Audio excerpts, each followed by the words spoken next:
Hello, this is Tanjilur Rahman. আজ আমি এসেছি শ্রীমঙ্গলে। শ্রীমঙ্গল এটা আসলে মৌলভীবাজার জেলাতে অবস্থিত। এখানের ট্রি গার্ডেনে আমি এসেছি আজকে। এখানের মনোমুগ্ধ দৃশ্য উপভোগ করতেছি।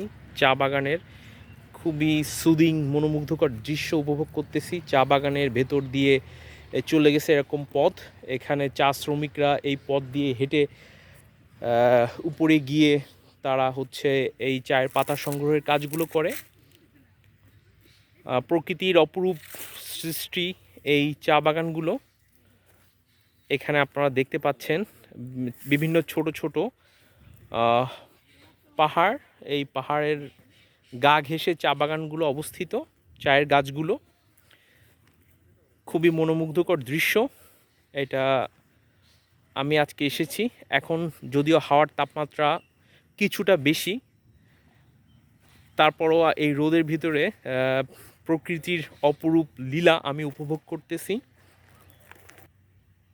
অসাধারণ। আমি যদি একটু ক্লোজে গিয়ে দেখি, এটি হচ্ছে চা পাতা। এই পাতাটিকে আসলে সংগ্রহ করে শ্রমিকরা। এই পাতাটিকে এভাবে তুলে নেয়। আমি আপনাদের জন্য এই যে দেখাচ্ছি। তারপরে এগুলো বিভিন্ন প্রসেসিং করে তারপরে আসলে আমরা যে চাটা পাই সেটা তৈরি করা হয়।